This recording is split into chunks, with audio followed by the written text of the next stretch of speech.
I'm here to introduce a friend and a former colleague. Tim Bishop is a 12th generation descendant of the East End of Long Island. He graduated from Southampton High School in 1968 and then pursued a degree in history from Holy Cross College. Upon his return to the local area, he began his career at Southampton College as an admissions counselor. He held many administrative positions, culminating in being provost. And in 2002, he was elected to the House of Representatives, representing the 1st Congressional District, which includes the 5 eastern towns, Brookhaven and Smithtown. In Congress, he served on the Committee on Education and the Workforce and the Committee on Transportation and Infrastructure. He was known throughout the district as an extremely well-informed representative. On a personal note, I hosted Tim at a meeting at Southampton College while he was serving in his first congressional session. He spoke on issues related to his work on the Committee on Transportation and Infrastructure. We were all amazed at his understanding of some of the complex problems in this area, which he had learned about in such a short period of time. After leaving Congress, Tim has been named a Distinguished Professor of Civic Engagement and Public Service at St. Joseph's College in Patchogue. This appointment has allowed him to continue to work for access to higher education for underserved populations. Following the nomination by Governor Cuomo, he was confirmed by the New York State Senate to be a director of the New York State Environmental Feasibility Corporation. He is also on the board of directors of Social Accountability International and the Sergeant Sullivan Center, working to ensure workplace protection and services to our veterans, especially in the area of post-deployment health. Tim?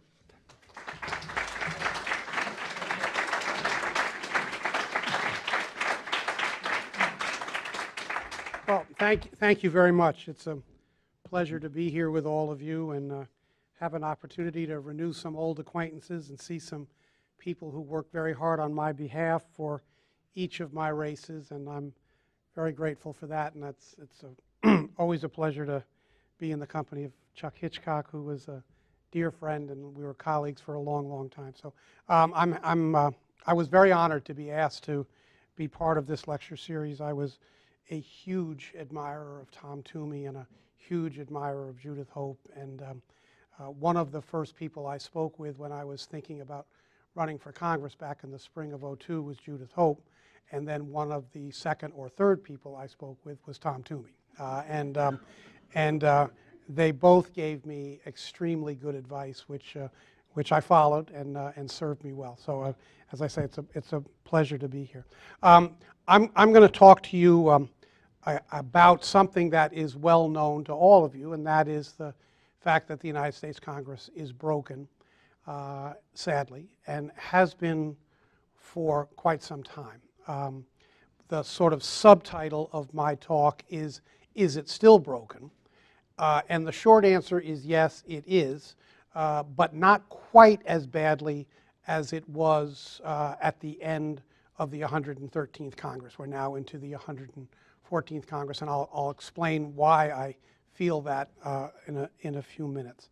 I think most people, most longtime observers, believe that the beginning of the dysfunction in Congress, certainly the beginning of the rancor at the level it currently occupies, the breakdown of comity, the breakdown of civility, and the abandonment of bipartisanship pretty much began with Newt Gingrich. And that's not meant to be a partisan comment. That's simply a comment that's the observation of most people, Republicans and Democrats, that were there then and have been observers since. And basically his approach was that the Democrats had been the majority party for 40-some years, and that the only way to dislodge the Democrats from what had become for them a very comfortable perch was to basically blow up the Congress and to demonstrate to the American people that the Congress simply could not function, was not functioning under its current leadership, and the only remedy was to change the leadership. And he set about doing that, first as a backbencher, and then as he worked his way through the leadership ranks of the Republican conference in the House. And he did it in a fashion that really brought about the corrosiveness and the, as I said, the rancor that currently exists, because he did it in a way that was highly personal. He attacked, among other things, he attacked the then Speaker Jim Wright and initiated an investigation, an ethics investigation against him, which ironically was an ethics investigation that went forward on essentially the same grounds that a few years later Newt himself found himself under ethics committee investigation. But that was the beginning. And by the way, this was a 10 or 12-year effort that in 1994 succeeded when in a wave election Republicans retook the majority in the House of Representatives and then continued to hold it for 12 years. So that was sort of the beginning of the coarseness that really permeates political discourse in Washington, and for that matter, elsewhere in the country. It has been, with that as a foundation, my view anyway, is it's been exacerbated by three things. It's been exacerbated by the election of President Obama in 2008, by the Tea Party wave election of 2010, and then the election of 2014. And it also is sort of characterized by what a lot of us refer to as the 3 M's: maps, money, and media. And let me talk about each. First, maps. By that I mean congressional districts.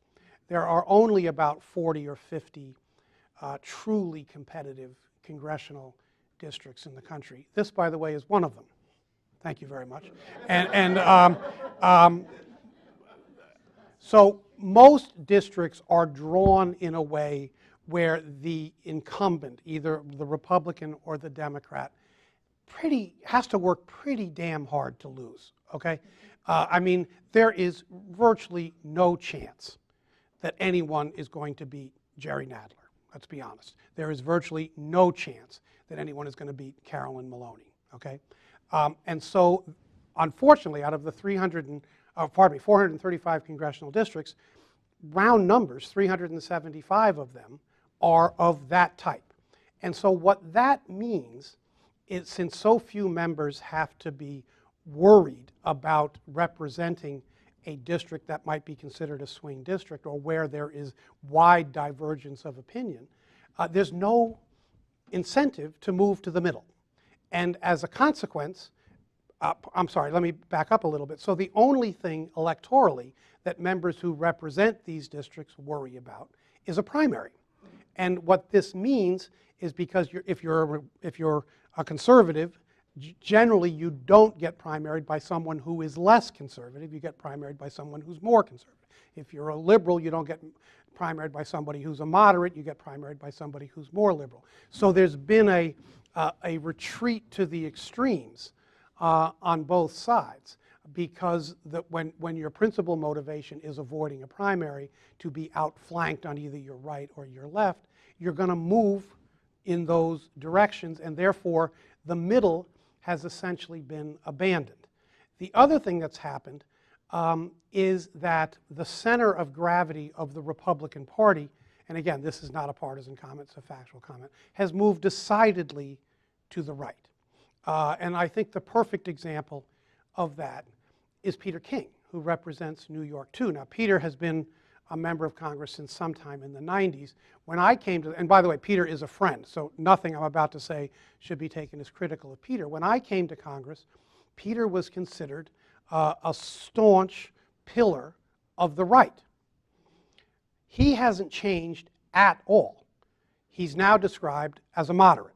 Okay, and no, I'm serious. No, when you read about Peter King, when people wrote about him running for president, he was described as a moderate Republican.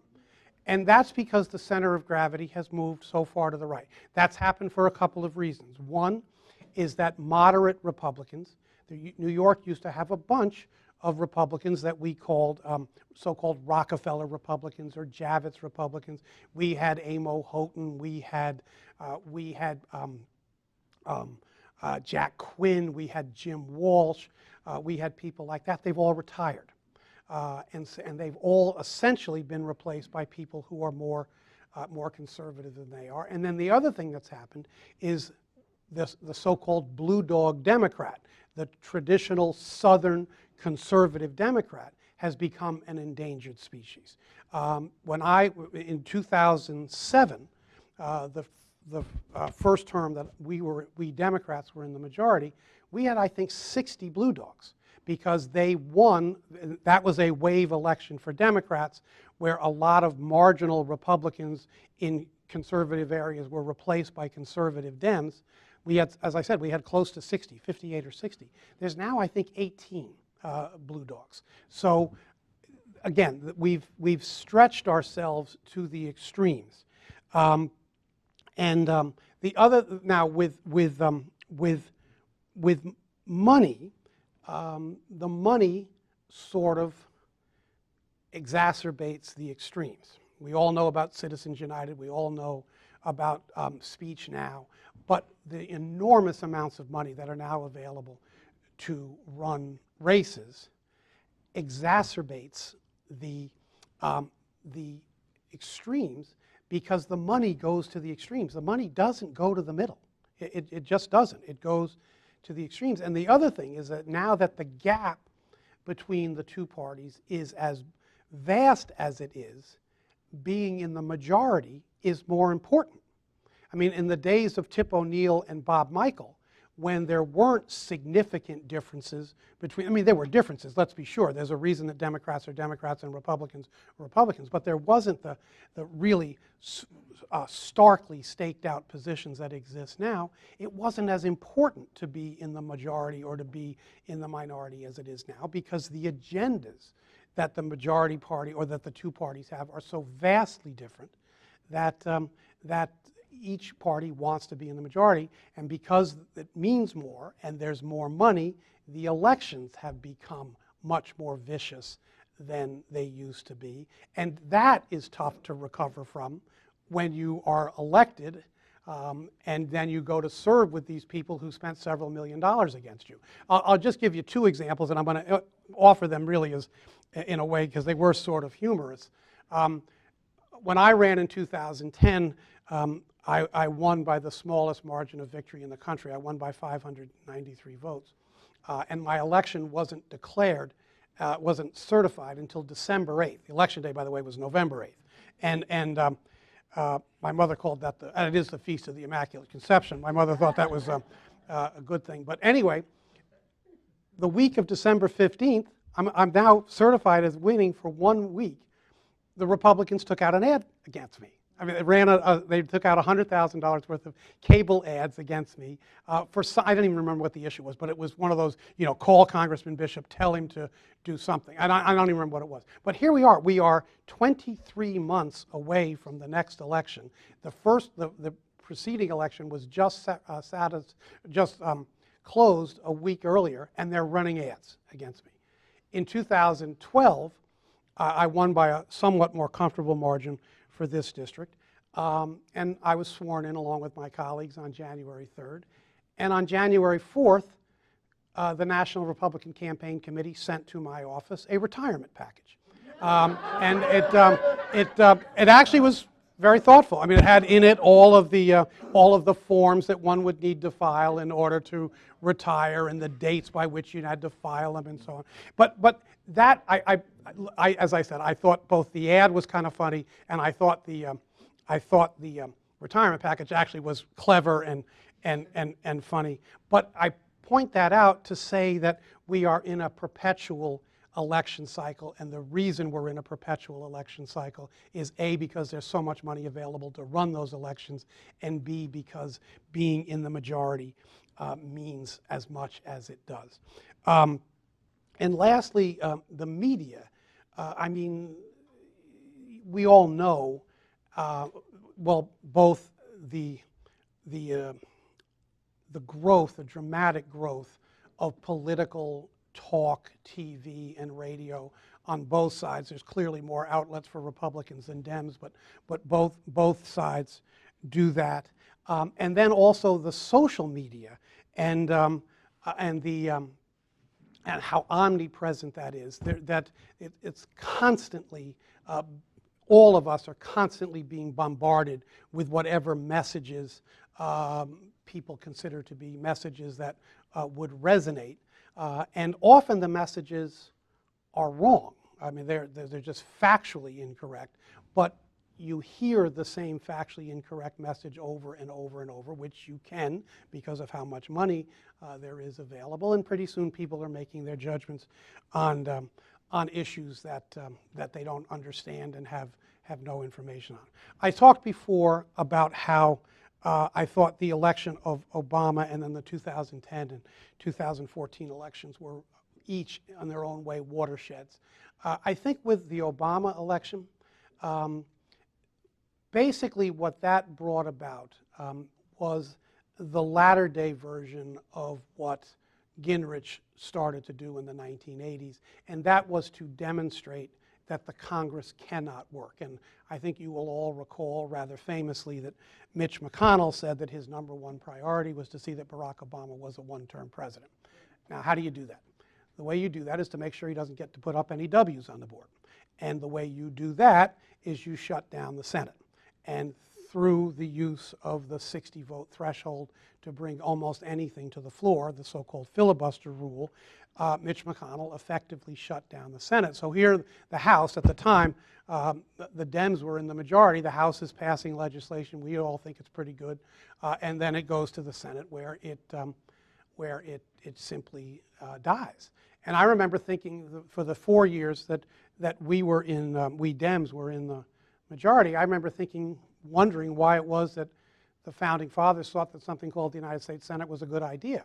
And because there was literally no movement in the Senate. And that was a calculated political strategy. That was a strategy that was put in place so as to see to it that the Obama presidency had very little to show for it, and also in the process of shutting down the Congress, you could then say the Congress is dysfunctional, and the only way we can change that is with new leadership. And that, by the way, succeeded in the wave election of 2010 when we elected, I think the Republicans picked up 65 seats in the House. That's a huge, huge swing. In one cycle.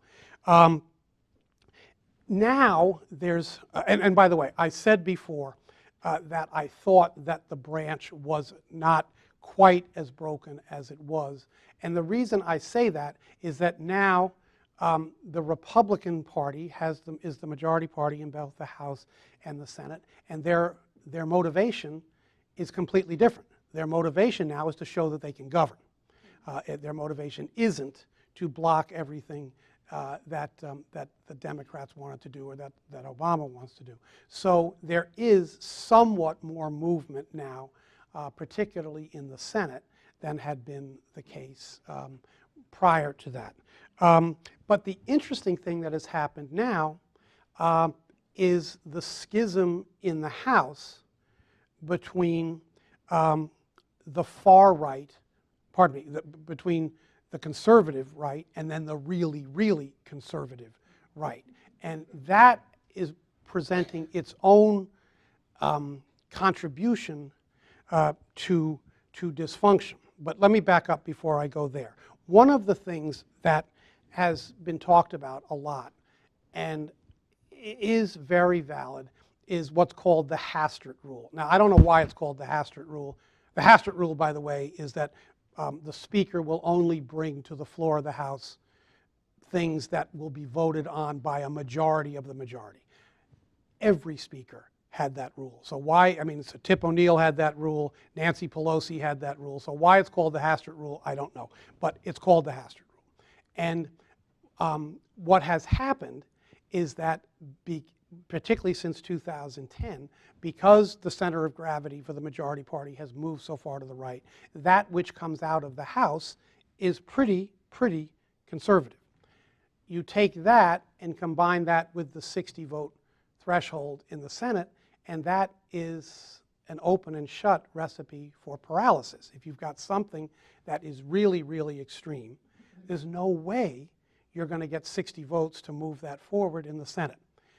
Conversely, if the Senate writes its own version, which is more balanced because of the necessity to get to the 60-vote majority, it's not going to get through the House. So let me give you the classic example of this, and that's and it's sort of an inside baseball thing, so I guess I shouldn't call it classic. But the Elementary and Secondary Education Act, we call it the ESEA. You all know it as No Child Left Behind. The ESEA was up for reauthorization in 2007. Democrats couldn't get it reauthorized. We couldn't get our own acts together to write a piece of legislation that was worthy of 218 votes. In the 112th Congress, the Republicans passed out of the House Committee on Education, on which I served, a reauthorization. It never went to the floor because it would not have satisfied the so-called Hastert Rule. It didn't have sufficient votes on the Republican side of the aisle to pass, and the primary reason it didn't is that in the view of some people on the very far right, a large number of people on the very far right, it spent way too much money on education, and that it was, quote, throwing good money after bad. So it never left the House. It actually never left committee. In the 113th Congress, it was passed out of the House and then died. Went to the Senate and was never taken up. In the 114th Congress, the one we're now in, it was just passed out of the House last week. After originally being brought up for vote on the 25th of February, it was pulled from the floor because there was not sufficient support to pass it. And then it came back after a couple of months of, maybe turn it off, couple of months of arm twisting, it passed the House. Now, the Senate is working on its own version of an ESEA reauthorization, which is proceeding in a bipartisan way. That Chairman, I'm drawing a blank on his name right now, the former Secretary of Education from Tennessee, Alexander. Chairman Alexander and Ranking Member Murray have worked very cooperatively on this, and it passed out of the Senate Help Committee unanimously. It's going to come to the floor. There will be amendments, but it will pass with a broad bipartisan margin in the Senate. It will have no chance in the House. And so, and you all know how a bill becomes a law, right? We all read that book. But I mean, the House passes a version, Senate passes a version, it then goes to what we call a conference, and then the conference committee produces what we call a conference report, and then that gets voted on. The bills that will come out of the House and the Senate on the ESEA will be so different that they will be impossible to conference. The House version will be a one-party bill that is skewed to the very far right, and the Senate version will be a bipartisan version that, if left intact, I'd vote for it. I think it would be a good bill, but I don't think it would. It has no chance in the House. So that's an example of how the Hastert Rule, when commingled with the 60-vote threshold to get anything done, pretty much renders the Senate and the House paralyzed. The new dynamic that I started to talk about was the emergence of a very well-organized, very strident group on the very far right in the House that's called the Freedom Caucus. Now, House Republicans have always had a group that they called the Republican Study Committee, and that was the place where conservative Republicans went, and that was their caucus. That was where they sort of found common ground. There are 230, 200 and maybe 45 Republicans in the House right now. The Republican Study Committee has about 190 members. Okay. So this Freedom Caucus emerged from a collection of people feeling that the Republican Study Committee didn't accurately reflect their views, and so they formed their own group, which is even further to the right. And because there's 50 of some of them, they won't release their membership, but it's estimated that there are 50-some members. Because there are 50 of them, and you don't, every speaker, not just John Boehner, certainly Nancy Pelosi was like this, you don't want to bring a bill to the floor in which you are going to rely on the minority party to pass it. You want to bring a bill to the floor where you know you're going to get 218 on your side. Well, because these guys, these 50-some people, have organized and are a force, they have now enormous sway over what happens in the House. Because if they say, hey, our guys can't support this, we just can't do it, that blows it up. It either blows it up or it moves the legislation dramatically to the right, again, making it impossible to be dealt with in the Senate. So it's a really, really bad dynamic.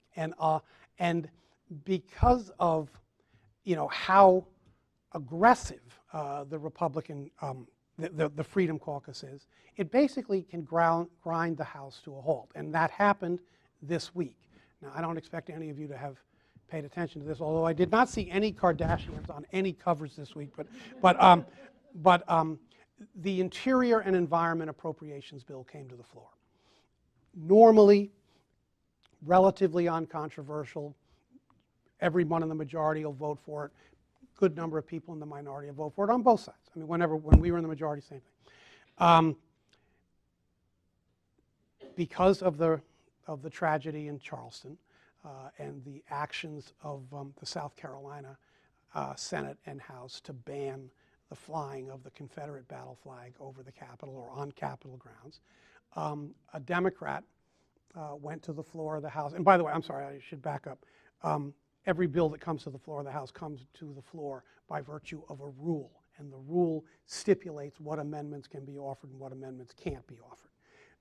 Appropriations bills, by tradition, come to the floor on what's called an open rule. So any member can show up in the floor of the House and offer an amendment. So a Democrat took advantage of that and offered what's called a use of funds amendment, which said that no federal funds could be used to allow the placement of Confederate flags in federal cemeteries. It passed by voice vote, no opposition whatsoever. When members of the Republican Study Committee, particularly those Southern members, found out about this, they went to their leadership and demanded that that amendment be countermanded by virtue of another amendment that would be offered the next day, which would vitiate the no Confederate flags. So this guy, Ken Calvert, against his will, by the way, offered that amendment, at which point both Republicans who didn't want to vote no on that, but also didn't want to vote yes on that, erupted, as did Democrats, because this was taking place on the same day that Governor Haley was signing into law the bill in South Carolina. So here's South Carolina, the heart of the Confederacy, the first state to join the Confederacy, on a bipartisan basis, saying this is a symbol of hate and a symbol of oppression, and we're not going to honor it anymore. We're going to put it where it belongs, in a museum. This is South Carolina on a bipartisan basis. The House of Representatives is saying, hey, not us guys, we're going to allow it. We're still going to allow it. An absolutely untenable position for the Speaker to be in. So what does the Speaker do? He pulls the amendment and he pulls the bill, the underlying bill, from the floor. And so what this now means is that the appropriations process has basically ground to a halt. So the most fundamental activity of the United States Congress, which is to pass bills that keep the government funded, it doesn't get any more fundamental than that, isn't going to happen. It's not going to happen. So that will mean we'll have a continuing resolution. I'll say one more thing, and then I will stop to take as many questions as you have. The other element that I think is new, we've always had partisanship. We've always had ugly campaigns. I mean, who can, Grover Cleveland ran for president and thought they had an illegitimate child. Mama, where's my pa, running for the White House, ha, ha, ha. That was the slogan of his opponent. So that was what, 1884, something like that? So anyway, we've always had that. The new thing that I think is particularly troubling is way too mild a word, is the acceptance of legislative hostage taking as a legitimate means of achieving one's public policy goals. And we've had two examples. And if the hostage had really been taken, the impact on the country would have been very damaging, particularly in one case. I think in both, but inarguably in one. And that was in the summer of 2011. We were coming up against the debt limit.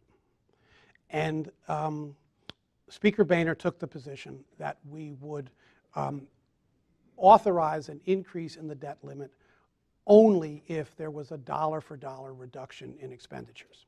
Now, to put the issue in context, what the debt limit is, all it is the Congress agreeing to raise the amount of debt the country can incur so as to pay bills for public policy that the Congress has already approved, and so as to pay the bills that the Congress has already condoned in their annual appropriations bill. No new spending, just saying, okay, we incurred this obligation, now we're going to pay for it. So they took that position. And there was the whole pursuit of the grand bargain. But I talked to several of my Republican friends during that period of time. And I said, are you guys really serious? Are you really going to let the country go into default? I mean, do you really think that that's in the best interest of the country, just to reduce the long-term deficit? And by the way, their terms for reducing the long-term deficit were exclusively in cutting domestic discretionary spending, no touching of entitlements, and no new revenue. So you're going to solve 100% of our problem with 20% of our budget.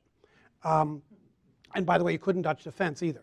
So and they said, yeah, we're serious. We think this is a threshold issue, and we're dead serious. And thankfully, we didn't get there. Thankfully, at the last minute, sanity on both sides prevailed. But our credit rating was downgraded as a result of that. I mean, first, we're greatest country in the world, and we don't have a pristine credit rating. And it wasn't downgraded because there was concern about whether we had the cash to pay our bills. It was downgraded because the rating agencies felt that we didn't have the political will to put in place the policies that we needed to put in place to pay our bills. And then the second example was the government shutdown of October of 2013. And again, the hostage in this case was the Affordable Care Act. So fiscal year ended on September 30th. There were efforts to have what's called we couldn't, by the way, passing regular appropriations bills under regular order was simply not going to happen. And so there was an effort to pass what we call a continuing resolution, which is whatever the expenditure levels were for the previous fiscal year, carry them forward for the subsequent fiscal year. The Republican position was that they would not bring to the floor of the House of Representatives such a bill unless that bill was accompanied by a bill that permanently and irrevocably repealed the Affordable Care Act. Now, that's hostage taking, and that particularly is, in that particular instance, say what you want about the Affordable Care Act, but it was duly passed by a Congress that had been duly elected by the American people, signed into law by a president that had been elected by the American people. It had become the central issue in the 2012 campaign, and the president who supported it was reelected, and it had been validated by the Supreme Court. So what was not available to our Republican friends at the ballot box or through the judicial remedy, what our Constitution calls for, they decided to try to get through other means. Now again, after 13, I think, or 16 days, sanity prevailed. We passed a continuing resolution. The Affordable Care Act was maintained. But that dynamic where we're going to do, there's nothing that will stop us from doing what we think we need to do to achieve the public policy aims that we have. That is a real break with the traditions of the House and the Senate. The traditions of the House and the Senate was that somehow you found a way to work your way through that. And when I first started in 2003, that was the tradition of the House and the Senate. It's not the case any longer. And so I'll stop there. I have some suggestions for how we might try to get out of this, but I'll stop there and be happy to take your questions. So yes, ma'am. The question was really shockingly embarrassing number of people who participate in the electoral process, and what do we do about it? I'll say a couple things.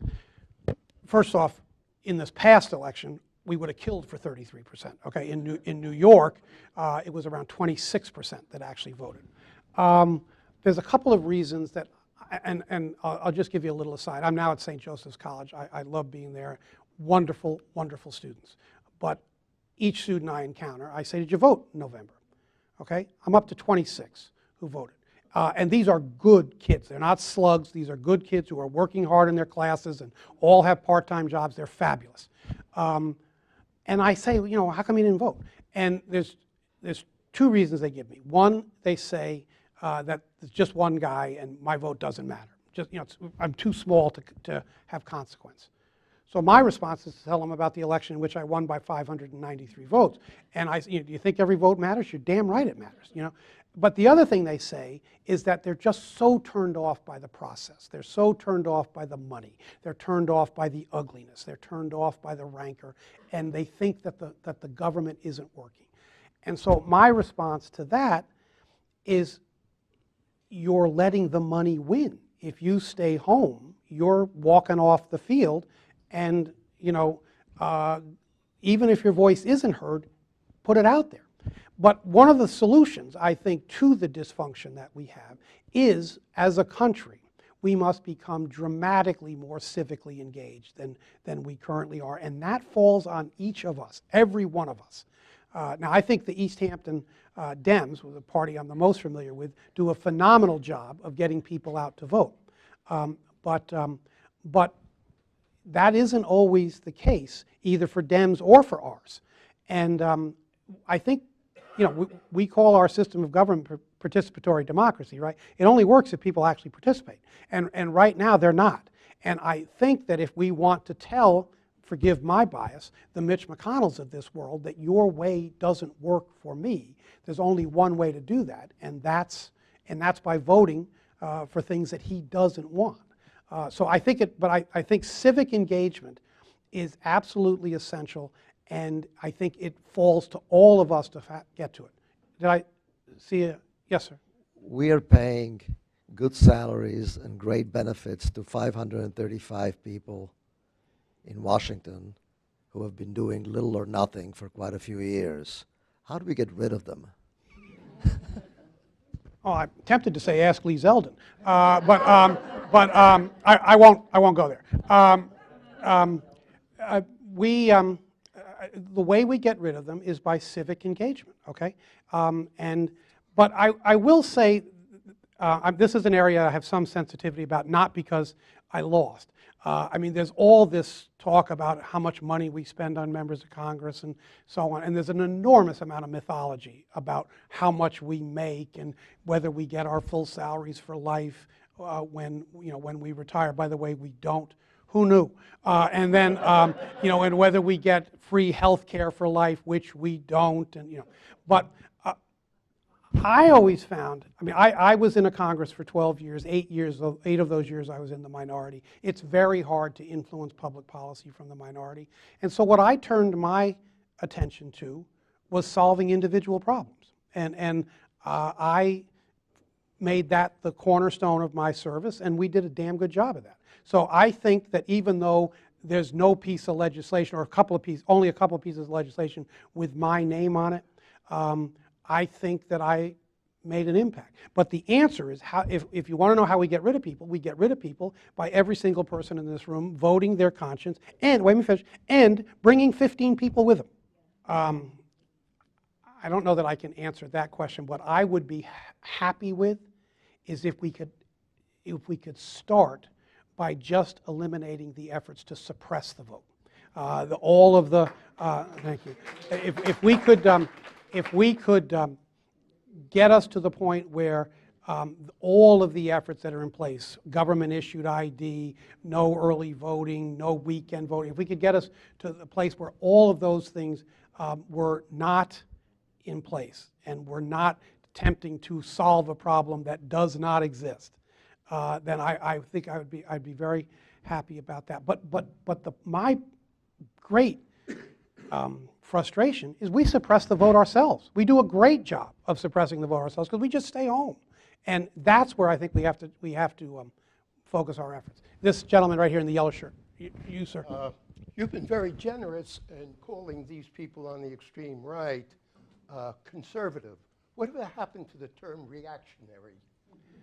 I don't know. By the way,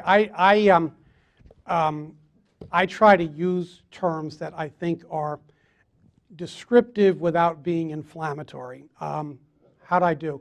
And but I think the term that I sometimes use for some of them is radical, that they're radical conservatives. But I'll tell you, I mean, this was a realization that came to me over 12 years. I got to the point where, I went there as a progressive Democrat. I think I came home as a progressive Democrat.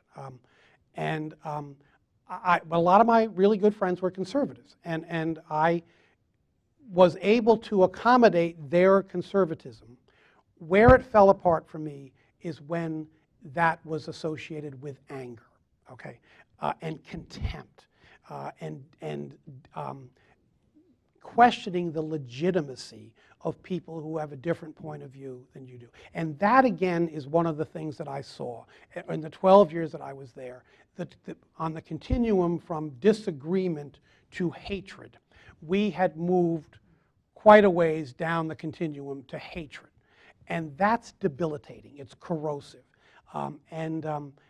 So, I mean, one of my dearest friends was a guy named Gresham Barrett, had the 4th most conservative voting record in the Congress. He left the Congress in 2010 to run against Nikki Haley in the Republican primary for governor of South Carolina. He lost. You know why he lost? He lost because he voted, in my opinion, the right way on TARP.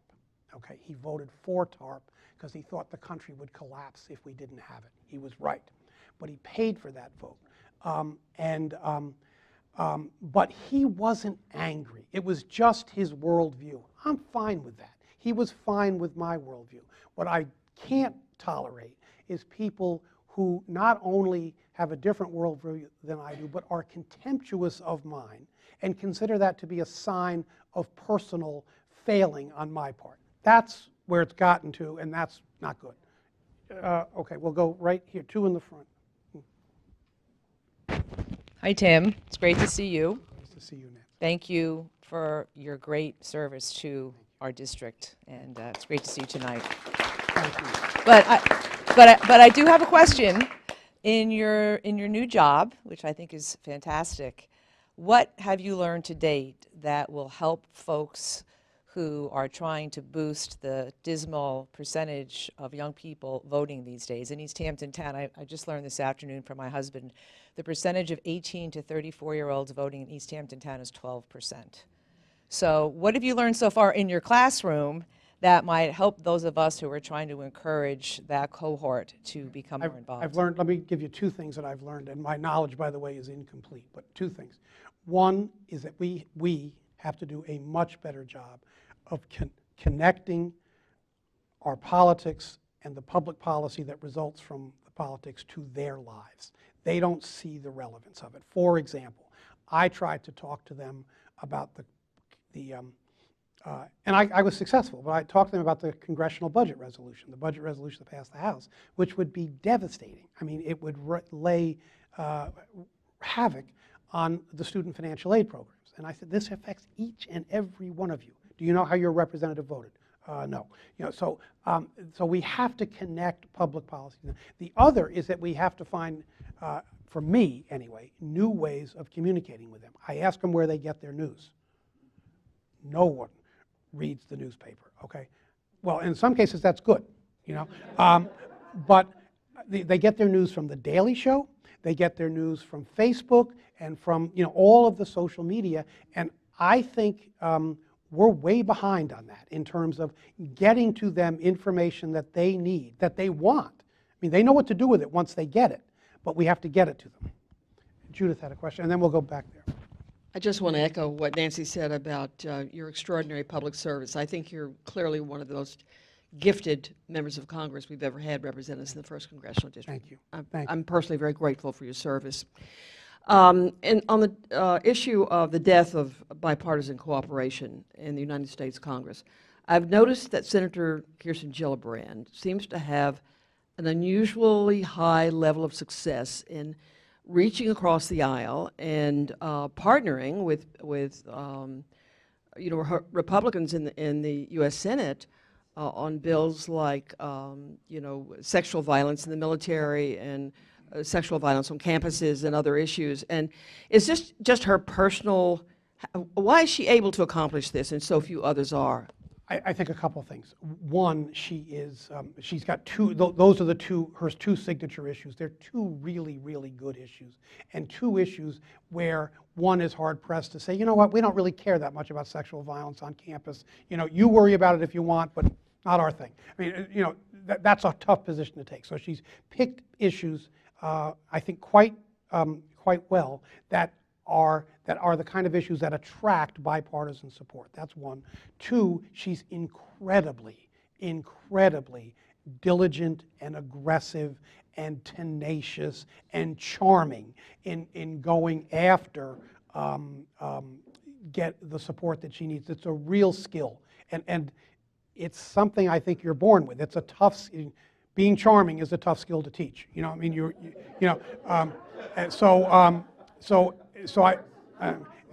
and then I think the other is this happens in the House also. There's and I'm watching from my wife's expression on her face. There's a like a girl power thing. There's a real commonality among women senators and women members of the House that transcends partisan differences. And I think she's done a very good job of using that to further the issues. Although what's interesting, her principal opponent on sexual harassment in the military is Claire McCaskill. But she's got a lot of support, and she has it for those reasons, I think. Okay. Let's go two on this side and then two more back there. Tim, you mentioned in the beginning of your remarks that approximately 60 to 75 seats in the House are contestable and that the rest are either Republican or Democrat. And so I was wondering whether this certainly legitimate concern about participation in voting is really a factor, or is it the political gerrymandering that really is the problem? And there was a case in Florida this week, probably at a trial court level, where the judge ruled I think 6 or 8 districts were politically gerrymandered and therefore had to be reset, I guess, geographically. So my question is, one, do you think that it's more a question of the gerrymandering? And two, if so, what's the likelihood that case might work its way to the Supreme Court and bring about the change that would eliminate this 60 to 75 seat contestability? I think that gerrymandering, there's no question, has multiple negative impacts. I think it renders the Congress more partisan than it ought to be. It renders some members more complacent than they ought to be, and it depresses participation, because what's the point? I mean, so I think that's all bad.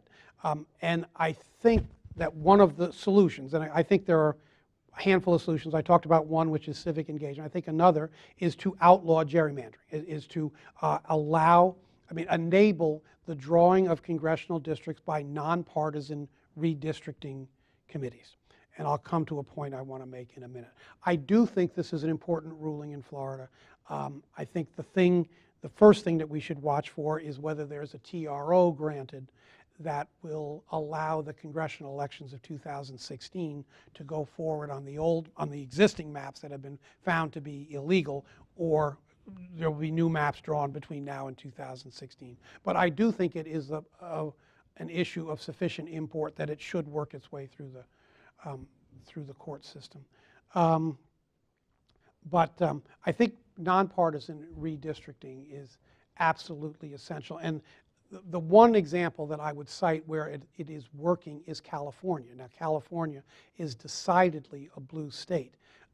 But for the election of 2012, for the first time, the 55 districts in California were redrawn by a nonpartisan commission, and it resulted in, I think, something like 15 new members of the California delegation, because some members lost, some members chose not to run in districts where they knew they were going to have a hard time winning, that kind of thing. So I think that's where we should be heading. Iowa has the same thing.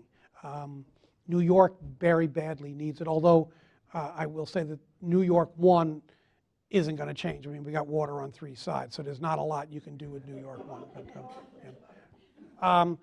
All right, let's do real quick, and then I'm going to give shorter answers also, because Two questions. One, following up on nonpartisan. In California, they also have nonpartisan elections, or top 2 elections, as they call them. Primary. Yes. Do you not think that would moderate who gets elected? Is one question. And 2, what do you think of 4-year terms in terms of reducing the influence of money? Let me start with the second one. I think 4-year terms would have some beneficial impacts and at least one potentially negative impact. I think it would allow members to be more focused on doing their jobs and less focused on fundraising and re-election. I do think, though, that the Founding Fathers' notion was that the House of Representatives would be the people's house, and the way we would stay close to the people we represent is by being held accountable every 2 years. I think, at least in the ideal, that's a good notion. But I would also say that it is completely unattainable, okay? Because it would require a constitutional amendment. And we now have a Congress that has a job approval rating of 8%. Okay, so there's no way that 3/4 of the American people are going to say, you know what, let them keep their jobs longer. I mean, it's just not going to happen. This gentleman back here has had a question. That's actually a pretty good idea, because what we get now, I mean, one of the more corrosive impacts of super PACs is that 99% of what they run are attack ads. They're not saying, you know, vote for Tim Bishop, what a fabulous guy he is. I mean, you heard what they all said, you know. So I think that just encouraging people to participate, encouraging people to act on their responsibilities to a democracy that we all revere, I think is a very good idea. This gentleman, okay, I'm sorry. My question is really about the Hastert Rule.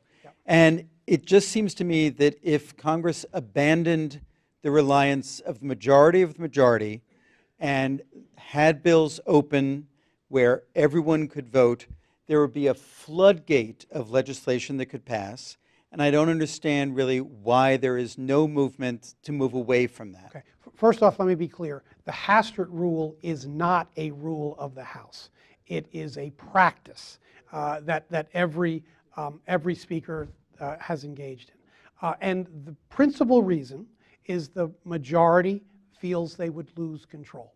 And where we are is we are basically, I probably should have said this earlier, in a dynamic in which scoring political points trumps public policy correctness.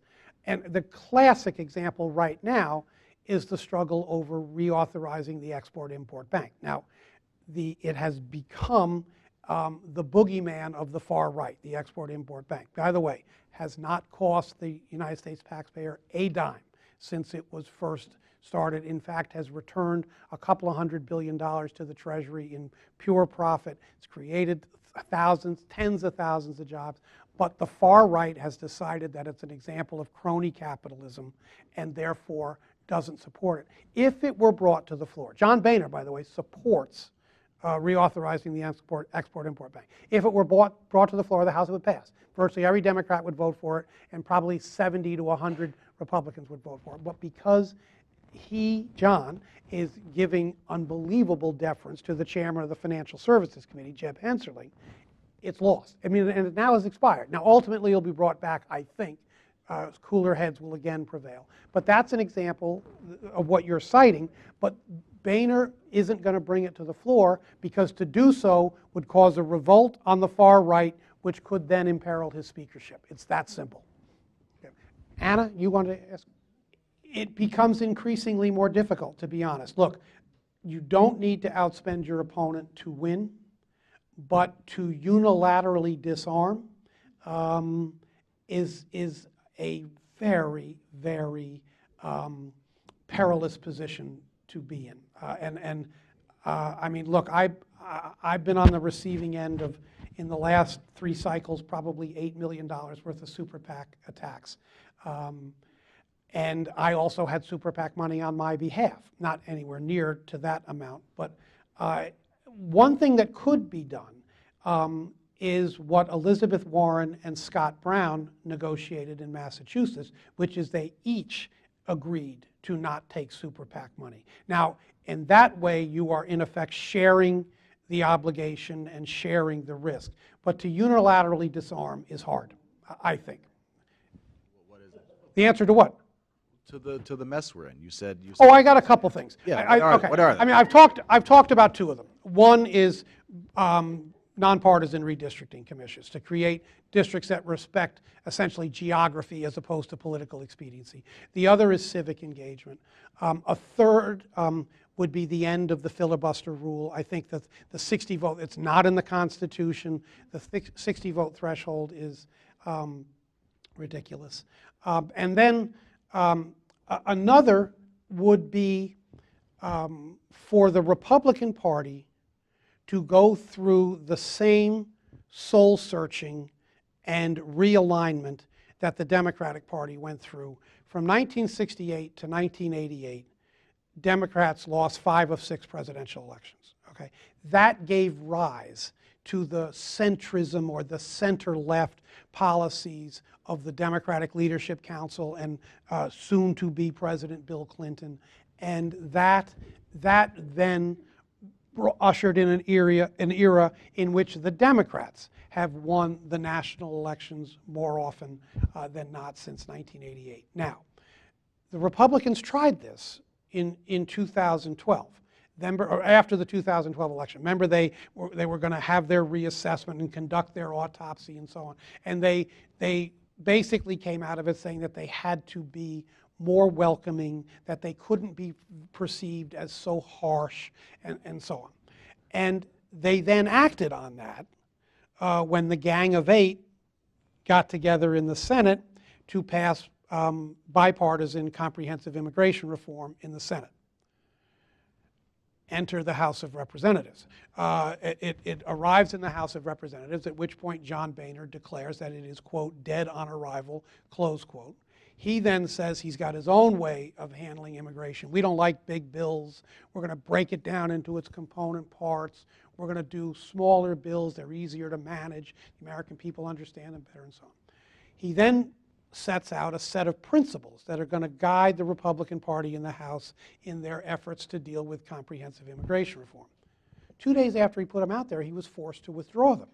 Why? Because he had a revolt on the far right. So the Stephen Kings of this world didn't get the memo. I mean, he didn't see the efficacy of trying to have a bigger tent and trying to be more inclusive and less harsh, as his party said they needed to be. So, and then that issue got more complicated, because then we have the refugee crisis at the border and so on. So the issue became much more emotional and much more politicized than would even normally be the case. But I think if the Republicans go through the same critical, self-assessment that Democrats were forced to go through because they were losing national elections, even though they were still winning congressional elections, I think that could be enormously helpful in terms of repairing what's wrong with the Congress. Thank you all. Thank you all.